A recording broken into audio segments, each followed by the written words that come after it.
Welcome to Linux Matters, a podcast featuring three experienced open source professionals as we discuss the impact Linux has on our daily lives.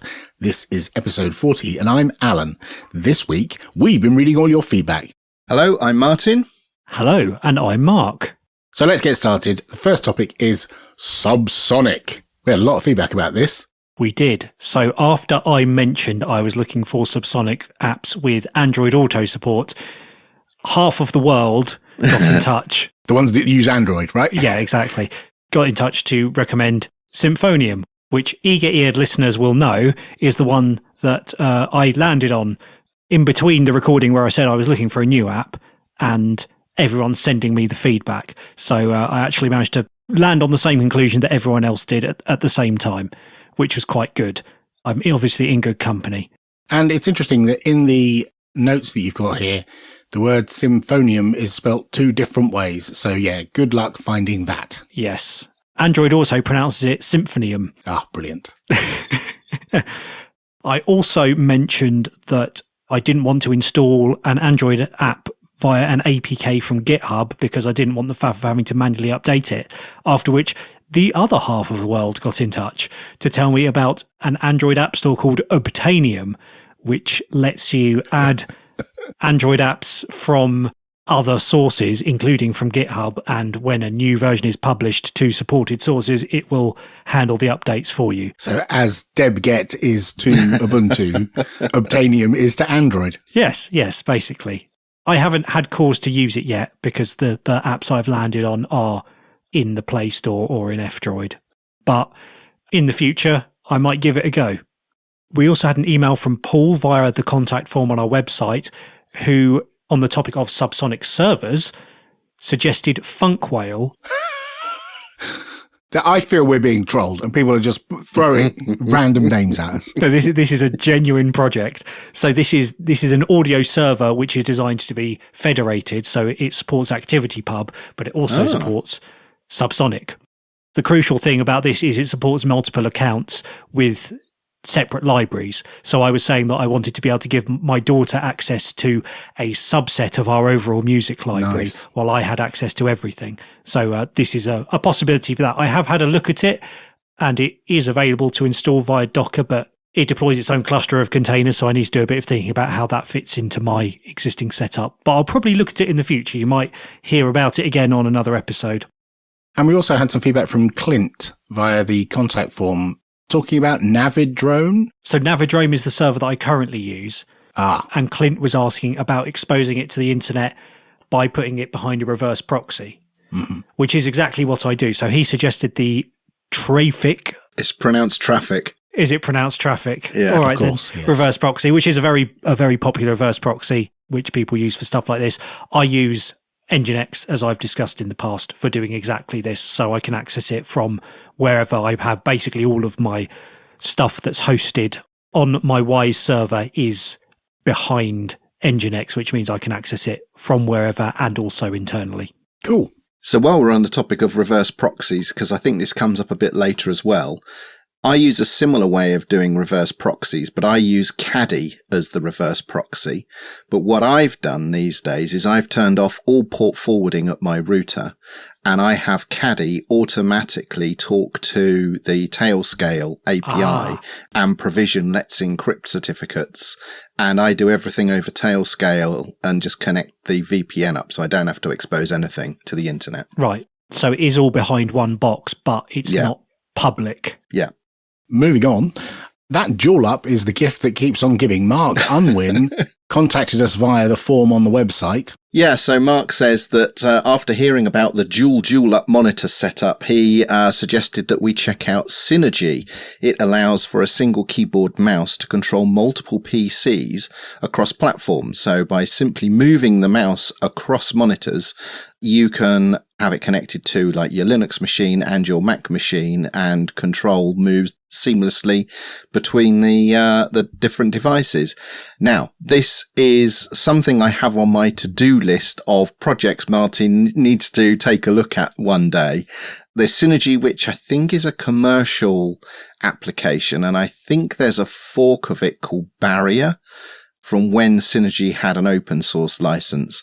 So yes, I agree, Mark Unwin. That is definitely something I should be taking a look at in the future. I have definitely used one of those before. When I still had two separate monitors, one above the other, I did for a while have a Raspberry Pi plugged into one and my laptop plugged into the other, and I had whichever one of these it was. You basically say this computer is at the top and this computer is at the bottom, and as you go to the bottom of the screen, your cursor just magically appears at the top of the other screen. Magically? Wow. Yes. Fancy. Ellis on Discord back in August points the finger at you, Martin. Yes, they say, this podcast made me buy new monitors. They also purchased 2 LG dual-up monitors. We should get some sort of kickback for this, shouldn't we? Well, I didn't think that putting, referral codes in our show notes was the thing to be done, but I regret not doing it now. Well, I do it all the time. Anyway, they at the time they said they were waiting for them to ship, but then they sent a photograph a little while later, and their setup is very similar to how I have my 2 dual-ups arranged side by side. And they say, I blame the host of Linux Matters podcast for me getting them. Blame or thank them. It's a thin line. They've got an interesting keyboard. Yes, this did trigger questions about the keyboard and display compatibility on Linux in the photos, and Ellis responded. Yeah, he's using an ErgoDox from Falber.tech, apparently. I've never heard of any of this stuff. With a Zelius Zliant V2 switch. Again, we're being trolled. These are not real things. And then they have a custom US Dvorak keyboard with extra scroll lock keys mapped to compose.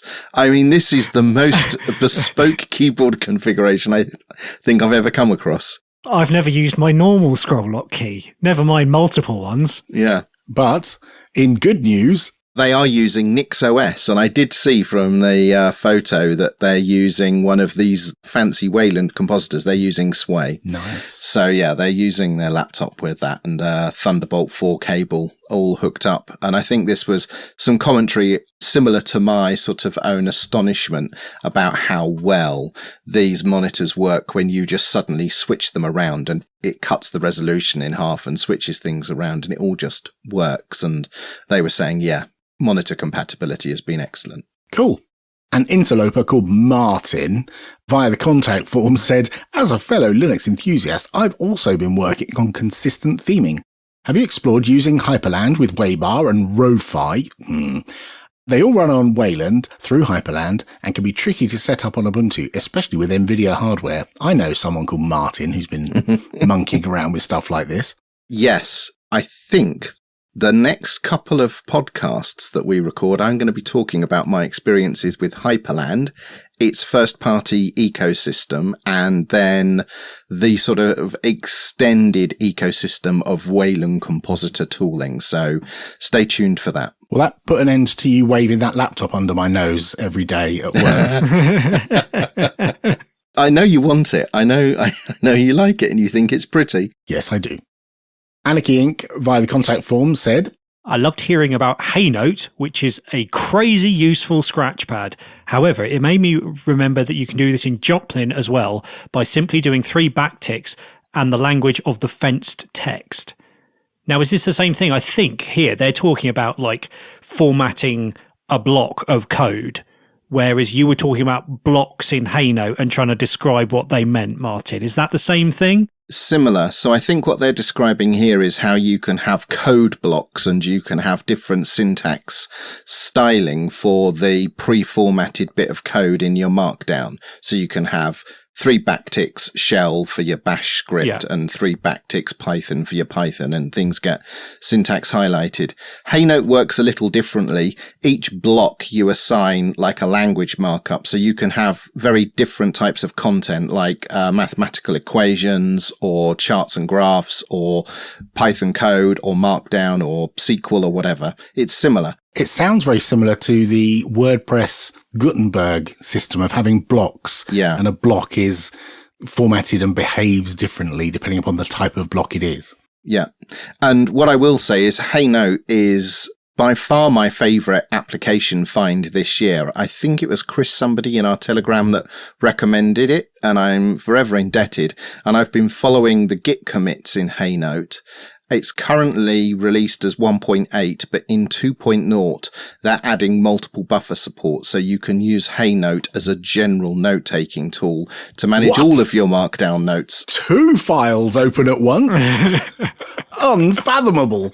This could persuade me to maybe convert my note-taking once more from Joplin to Heynote, so stay tuned for when Heynote 2.0 is out. That episode will go out, and then I'll switch from Sublime Text that I'm currently using to Heynote, I guess, once you've given it a good shake. Thank you. Robin, via the contact form, said... First, thank you for a great podcast. Oh, thanks, Robin. In episode 30, you talked about Notify and different ways of getting notified about things in your environments. I've built and maintained DocCheck, a simple application to manage updates on your Dockers. I recently implemented a way to get notified when there's updates, and people contributed different snippets to use as plugins to other services, among them Notify, but also a wonderful project called Apprise. So I was talking in that episode about having my server tell me when things are updated and jobs run and stuff like that. And one of the things is updating all of my Docker containers, which happens once a week. And so this is another tool for doing that. So I will take a look at it. Thank you, Robin. I've got into this Docker thing. I've now written things that deploy and stand up all kinds of stuff in Docker. I'll have to talk about that in another show because I can't talk about that right now. Yeah, you really will. I had to challenge his identity. Yes.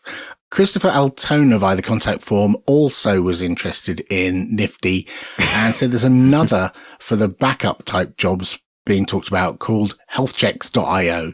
Instead of an active notification, you tell the site how often it should receive messages from your job. And if it doesn't receive a message within a threshold of whatever you set, then it notifies you.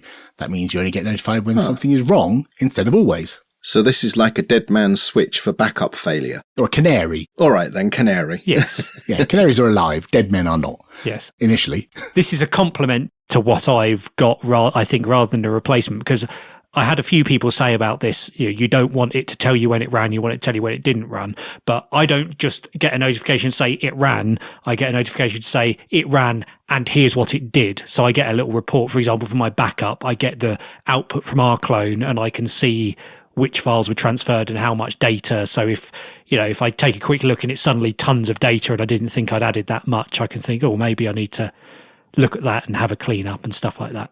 I think they have a good point though, because if you start getting notified all day, every day about things being successful, you ignore it after a while. Yes. Yeah. So there's definitely a place for things like this as well. Yeah, definitely.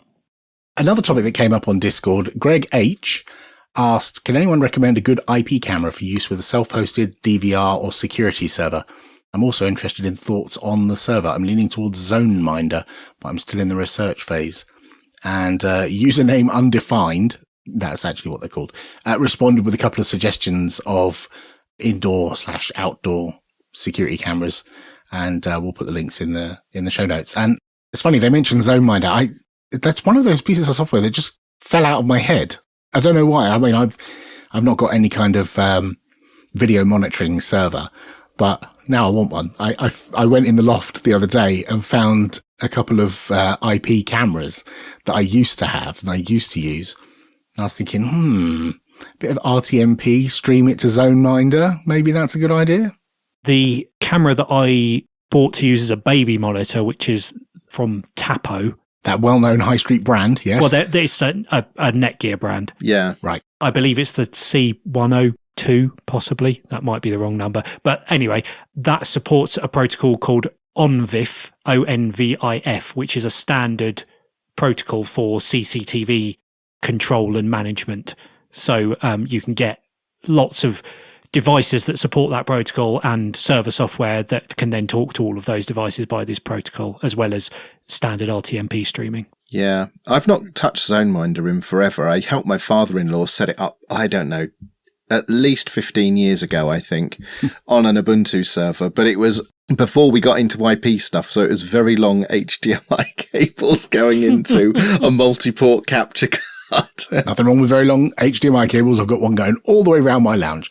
Speaking of getting media from one place to another, Patrick D on Discord said, I've been using Jellyfin for a couple of years now. I switched from Plex after it refused to rescan my library after I added some stuff. Now I figured that lack of hairpin NAT was a problem for Chromecast, it all works brilliantly. Turns out that Google do DNS over HTTPS to their servers for all their Chromecast devices. The Jellyfin app on Google TV 4K works great. What is hairpin NAT? I do not know. Martin? No, I don't know the details either, but what I do recognise is this talk of DNS over HTTPS. And whilst I've been setting up my new home server, one of the changes I've made to our network infrastructure is I've moved everything to DNS over HTTPS as a result to make this media streaming stuff work a bit more reliably. That does get in the way of things like AdGuard for ad blocking on devices, doesn't it? It could do. And what I've done to work around that is Molvad DNS has an ad blocking component, and I use that as my resolution for the public internet. And I use their ad blocked version of their DNS servers over DNS over HTTPS in order to keep all of that going. I see. Wunderbar. Continuing the topic of Plex, GNU2 Linux, also on Discord, says, Plex Media Server works great on Linux Mint, but only if one attaches the external drive that your media is onto to mnt/drive name. It had all kinds of permission issues when I tried to install it to /media username drive name like I normally do with most external drives. The app for Fire TV 4K is free and nice to be able to browse and play my library of videos with my remote control on my TV. I wonder if this is a Snap permissions problem. I think it sounds very much like a Snap permissions problem. On Linux Mint, didn't they ban snaps? Yeah, but some cheeky interlopers figured out how you could apt install Snapd and actually get the snaps that you want on your own system without somebody else telling you whether you should or not.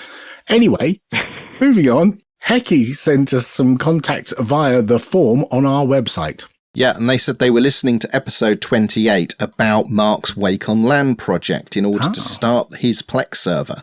And it says it sounds like after you start your Plex server, you have it shut down after a controlled period of time. Is that how it works, Mark? It shuts down on a cron job at a particular time.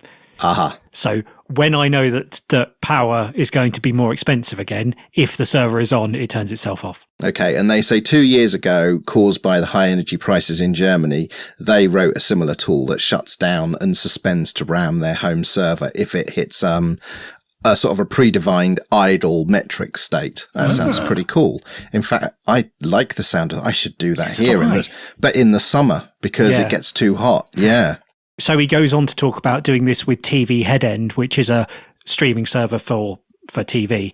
And I did actually used to do this on my original Steam box. Right. In the living room. I also ran TV Headend as a PVR, but I had it set up so if you scheduled a recording, that would set the BIOS clock so that if you shut it down, it would use the BIOS clock to wake it up when you scheduled the recording. Oh, to wake itself up. Yeah. And then it would basically watch to see if it had an active stream. And then if it didn't have an active stream anymore, it would turn itself off and set the BIOS clock for the next wake up time. Is TV Headend like a Myth TV component? No, it's a separate project and much, much easier to configure. Oh my gosh. Flashbacks to setting up Myth TV. Good Lord. Tuning it in and getting the EPG working. Yeah, that was always the thing. That was all the feedback we had for this episode. If you've got memories of difficult to tune in things or other things you want to tell us about, then all the contact details are on our website, linuxmatters.sh. See you all back next time with a normal episode.